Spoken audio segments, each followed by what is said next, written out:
sometimes, tell me the truth, when I bring up somebody, let's say like Friedrich Nietzsche, does it drive you nuts that I do that? I mean, I love you with all my heart, right? But you're the one nearest to me. Yeah. So if I'm thinking about something, right, I'm going to say it to you. No, I actually look forward, it's an adventure being with you. You never know what we're going to talk about. We don't ever have any boring moments I'm together. sure that most women wouldn't find that like, I'm not married to that guy. But no, I love dinner with you. I mean, that's where we always connect, and I always get to hear what's been on your mind, and I love it. And I feel like I'm in constant school, but I love that. Now, if I bring up the Cincinnati Reds or Illinois basketball, then I start. You start that business. Oh, it's like, please don't bore me. If it's Nietzsche, I'm fine. Or something interesting. Yeah, just skip right. The sports reason that pass. I don't think you can teach people about the past without ideas have implications. Mm-hmm. And there's a few idea makers in history who make a difference. Yeah. Whether for good or bad, some guys' ideas have turned out to be weighty, even if they weren't weighty individuals. Let me say it again. Like Nietzsche, if you follow his life closely, what you're going to find, much like Karl Marx, right, you're going to find a guy who isn't that well regarded in his time. But you're going to find that those ideas bore fruit and really disastrous fruit. Infected a lot of people. And so you want to get that in your head why you have to know these guys. Because when I tell you some quotes here from Nietzsche and talk it through, you're going to realize Sam Harris borrows from it all the time. You're going to realize that Dawkins does when he's talking on a subject like that he gives off evolutionary biology. Right. Whenever he becomes philosophical, these guys will have all been influenced by Nietzsche. And yet, in his time, he's going to end up with a mental breakdown at the end, and he's not a well-regarded thinker in his own age. Nietzsche. Although there are people who there might be people who argue with me. You know, like I have that animal on my wall, right, that Becky gave me. It says, it's a bear, I guess, right? A cinnamon bear head or something she bought. I don't know, secondhand store. As a joke. Yeah, I don't know. Yes, it's not a real, so it's up there. Yeah. And I call it Zarathustra. Now, I do that in honor of Nietzsche because he wrote a book that is called Thus Spake Zarathustra. Okay, this is Zarathustra on the wall. Yes. Brother. So if that's cornball stuff. Of course. But it's a Christian cornball stuff. No, I don't know about that. Go ahead. If you go through this, like I've read Thus Spake Zarathustra. Okay. I can see why he wasn't exactly well regarded in his own era. But he has some interesting ideas that come from that. And you're going to find this God is dead in this idea. Oh, okay. Okay, so... Because I hear that a lot, God is dead. It's really called the madman's speech, but you're going to see this where this guy comes down out of the mountains, and then sometime I'll go through it real thoroughly, but all he's really saying is, the people are saying, don't you know God is dead? He says, if God is dead, haven't we killed him? And that idea has ramifications. If God doesn't exist, he's saying, well, who will wash the blood off of us? We're the criminals of all criminals, and we, blah, blah, blah. But the reason is, Nietzsche has this idea, there's ramifications if God is dead. And remember now, this is all coming to light really in the late, after 1850s, and you've got this movement called the Enlightenment, and now in 1859 we get our hero Charlie Darwin trotting out his little thesis, on evolution, on the origin of species by natural selection, blah, blah, blah, and he has another little footnote on about favored races and the struggle for life. But you see the necessity now, the world's turning against God for the first time. Yeah. People are trying to pit science versus God now. Yeah, hasn't really been the case because the great guys like Newton and these guys are all, they believe in a deity and they're trying to find his handiwork. Yeah. But when you come to these cats, for the first time, they're getting arrogant about this to the gills, right? Right? I mean, just, so you see it. And this idea, if God is dead, if there is no God, if he never really existed, if he was as a lot of atheists will say to you, well, Bill, you assumed him or you invented him because you wanted to have an order. right? Because if they tell you that, I can see that they're at least thinking, because without God, can there be order? See, and can there be progress? That's what Bertrand Russell used to say, is no Christian ever asked me about progress, because I talk about it, but I can't, there's no progress. How would I know progress when we're not going from somewhere to somewhere, and you can't tell what progress is? Well, that's very clever of him, but you see, you atheists today aren't troubled by that. They'll tell you they're progressing. What Sam Harris always say, it's important that we get rid of Bill Moore's, and they're kind of, they're slowing down, humanity here with their kind of, Bill Moore's in the way. He's like a rock in the tire of humanity or something. And here's why. I owe it to my future self, he says. You owe it to your future. You're meaningless. Your future self is meaningless, but you owe it to your future self. See, so for him, this idea of the furtherance of the species is some noble, he's looking for some nobility in his world, so he comes up with this cornball thing, because that's what you're down to when you're Sam Harris. You don't have any better than this to offer. And that's a head scratcher for me. You know how much I'm interested in the future Bill Moore? I don't care about that guy. He's meaningless to me. What I want to know is when I was an atheist, I wanted to do what Sam hides from you. I lived for number one, right? If I could take advantage of you, I would. Now that might mean I'd buy you roses, but it'd be for one purpose. I want to take advantage of you. And if you leave your wallet laying around, right? And when I drive out of town tomorrow morning, if you think I'm going to give you one thought, it didn't make any difference. Why? That's the only sensible way to live in a godless world. Number one, first they preached to me, right, in high school, that the little bit I went, they preached this idea of natural selection. The strongest man wins, mentally, physically, right? The guy with the most minute. Okay, I bought into it. I'm like, yeah, that makes sense to me. Yeah. So when I wanted to gamble for a living, everybody, right, was just a Gentile to me. They didn't have anything. They were just a mark. And I wanted my way into that pocketbook, because money and pleasure, I sound like Christopher Hitchens now. Yeah. Those are the two things I live for. You were living the religion. Yeah, I lived that. I had that on my own. That's all I knew.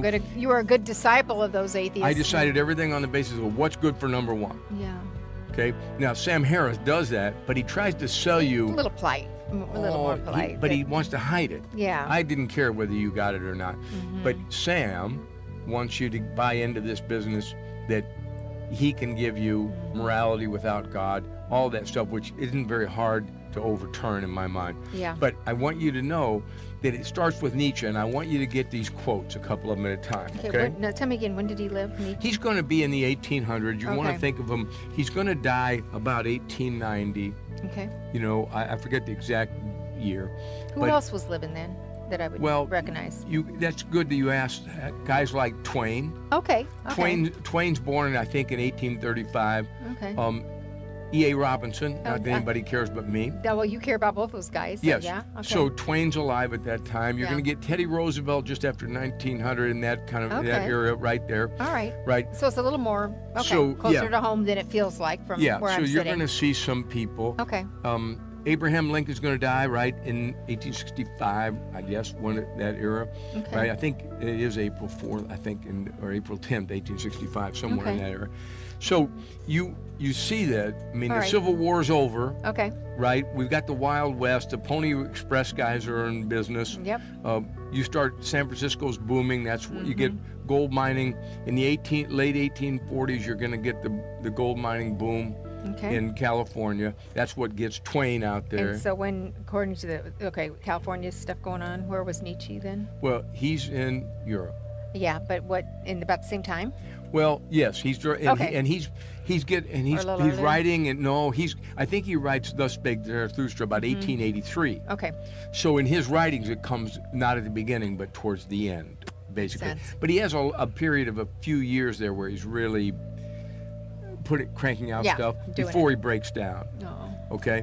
So you want to think about it like this. I didn't mean to interrupt. No, that's fine. Just kind of curious how. So here's where he's really damaging. Okay. And then I'll take a break and come back. Here's what happens. He comes up with this character called the Overman. Okay, overman.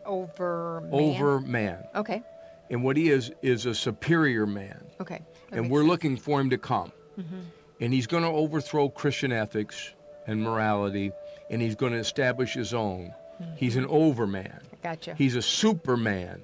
Oh, interesting. And he's going to be called in German Übermensch. Mensch. Übermensch. Overman becomes Übermensch, becomes a superman. And who latches onto this idea? Adolf Hitler. Yeah. See, so when Hitler comes, we see the real fruit of this idea.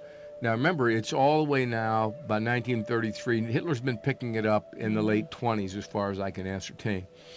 So he's doubled down on two things. The Superman, Aryan nation taking over Europe, right? Mm-hmm. That's true. Right, that's what he wants. And who's the Superman? He's going to be Aryan, meaning he's going to, he thought the superior people were the Nordic-looking folks, Northern European folks. So the Germans are part of this group in his mind, and they are dominant over all other races. Now, where does he get this idea? Because you know that I don't think race is anything but it's skin deep and it's just a social construct. Yeah. Well, the United States at the same time, there's another idea that's blossomed, and that is eugenics. What is that? It's this idea that you should engineer all things, like you engineer sheep to produce better wool, you know, horses to run faster. Yeah. And human beings, you want to preserve the traits that are strong in the species so that the future Sam Harris can look better and run faster and think better, right? And then you do what? Well, there's always whenever you give one group the advantage, there's always this downside to some other group. Yeah. And who's the other group? I see the weakest ones in society. The people with the lowest IQs, sterilize them, that's eugenics, so they don't reproduce. Okay, that's where Carrie Buck comes in, remember? I remember that. Yeah, so they want to sterilize Carrie so that she's not an imbecile. Then you want to have what? Well, you're going to, the elitists, again, see how it works. Now, Margaret Sanger, who heads up Planned Parenthood, she's chief amongst these folks. Okay. You want to keep in her mind, and people don't like this, one of the chief things, and I can produce the actual quotes she uses, she wants black people, for instance, to quit reproducing at such an alarming rate to her. Wow. Because she's a racist person. Yeah. Okay? Now, people who with that Planned Parenthood, they'll but be like, lately, in the last few years, they've sort of tried to disown her a little bit. Right. Because there's too many quotes out there. It's too damning. Yeah, right. So what ends up happening is that you're gonna sterilize some. You're gonna, in other words, the people who aren't the cream of the crop in your mind, right? You're going to have them not reproducing. Okay, we don't want any more of that. And in the end, in Germany, it's going to blossom into a license to do what? Kill Jews, right? Because they're another race to him. Yeah. And you're going to do what? He should have just blamed them for the money schemes, right, which he also does. But then you're going to kill gypsies, handicapped people, retarded people. See, why? They're easily disposed of, right? Right. How do you think he felt about blacks? Right? But that's why it grieved him when Jesse Owens goes and wins at the Olympics on German soil. Okay, grieved him. Who grieved who? Hitler. Hitler. He has to endure that because Jesse Owens is on his land and Jesse Owens is a superior athlete. Of course he is. Yes. So wow. that was hard for him. So you see this going on and you say, is this really Nietzsche's idea? And the answer is yes. Now, Sam Harris is such a scoundrel. He'll argue with you for 30 minutes about Hitler being religious and a Christian. And I showed you before Hitler's quotes. Sam knows that. That's why I don't like Sam. He knows those quotes exist better than I know, and yet he hides them from you to make some phony case about Hitler being a religious person. Well, Bill, I don't think it's just him. I think that's what's taught in the schools, because I was on that cruise with all the professors from Yale and Harvard, and one of the speakers was saying that, Hitler was a Christian because he had "In God We Trust" on his buckle, and I'm like, yeah, I think it's kind of like that's one of their go-tos. Well, it is because people are persuaded by it, but it's the most nonsensical thing. And what I don't like is that guy. That Kronman or whatever his name was, he might have been ignorant enough to believe it just by reading it, just but buying it. Sam knows better. This is how Sam makes his living. He makes his living making this spiel, and it's a regrettable way to make a living. I can tell you that. It's just nonsense. I mean, you would choose the people who knew him best, right? Like Borman. So you would choose the people who actually know him. And said, this is how he felt, and this is what he told me, right? But Sam ignores all that because Sam likes the case where he confuses people with it. But if you can see a reason for my disdain for him is a dishonesty in this thing. He's not an honest atheist. No. So when you see Nietzsche's way of the Superman, you want to know it's a curious idea in its time, but when it's out there, somebody can take it and run with it, and that somebody and form it in a way. And somebody got that blessing, and his name was Adolf Hitler, and we're going to get the Superman, Overman, Übermensch, and that philosophy is still here today, but in toned down fashion because that ended very badly for the Overman. But it's really what we're saying today when people are once again talking about who should be encouraged to reproduce and who shouldn't. Who should continue to live on and who should We should be limiting the number of births, and if we're going to have them, let's have these elitists deciding that the elites get to, you know what they always get to do? They get to mate, right? Because they have, in their own minds, they are the best of the crop, the arrogance and that kind of a thing. You have to explain to me what a crop is like and whether merely getting an Ivy League education qualifies you to be a quality person. I would say it's probably a detriment and a mountain you can climb at some point. But if you're in part of an Ivy League school, I think you have a higher hill to climb than some guy who attends a community college in Kansas, because he's bound not to be as arrogant as you are over some stupid degree from Harvard, which is something you can overcome if you live long enough. But if you only live a short while, it's a sad thing to be burdened with that kind of a pedigree now. At one time it meant something. Now it just means you're going to be puffed up and I'm going to find you useless. Not everyone, but mostly. I'm just telling you, and that's not just Thomas Sowell makes a quote like that too, and he has one. I don't have one. okay.